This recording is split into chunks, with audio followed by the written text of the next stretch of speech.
বাংলাদেশের সিলেট বিভাগের এক ঐতিহাসিক নিদর্শন কুলাউড়ার কাদিপুর শিববাড়ি। প্রাচীন ইতিহাস, মনোমুগ্ধকর স্থাপত্য আর ধর্মীয় উৎসবের কেন্দ্রবিন্দু হয়ে ওঠা এই শিব মন্দির শুধু একটি উপাসনালয় নয়, এটি আমাদের ঐতিহ্যের এক জীবন্ত প্রতীক। কুলাউড়া উপজেলার কাদিপুর গ্রামে অবস্থিত শিববাড়ির ইতিহাস প্রায় ১০০ বছরেরও বেশি পুরনো।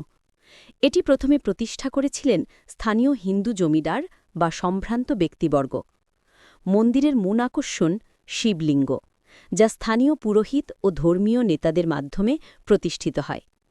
এটি কেবল একটি ধর্মীয় স্থান ছিল না, বরং একটি সামাজিক ও সাংস্কৃতিক কেন্দ্র হিসেবেও গড়ে ওঠে।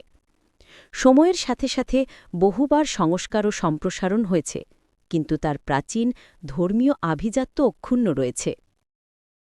শিববাড়ির স্থাপত্যশৈলী এক কথায় অনন্য। মন্দিরের নির্মাণে ব্যবহার করা হয়েছে উন্নত মানের ইট ও সিমেন্ট। মূল মন্দিরটি কারুকার্য খচিত, যার দেয়ালে রয়েছে নানা ধর্মীয় প্রতীক ও অলঙ্করণ।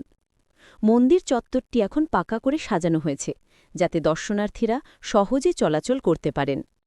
বাড়ির ভেতরে আছে একাধিক মন্দির, তার মধ্যে অন্যতম আনন্দ সেবাধাম, যেখানে সহস্রভুজা দুর্গা প্রতিমা প্রতিস্থাপন করা হয় প্রতিবছর।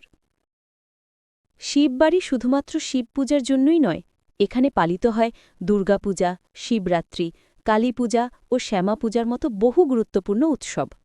বিশেষ করে দুর্গাপূজার সময় এখানে বসে গ্রামীণ মেলা, যা হাজার হাজার ভক্তি ও দর্শনার্থীদের আকর্ষণ করে।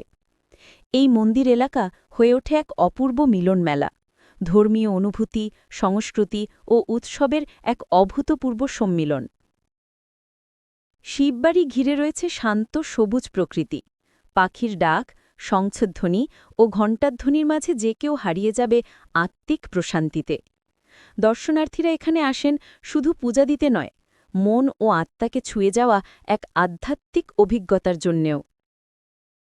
বর্তমানে মন্দিরটি স্থানীয় প্রশাসন ও ভক্তিদের সহযোগিতায় আরও উন্নত ও আধুনিক করা হচ্ছে।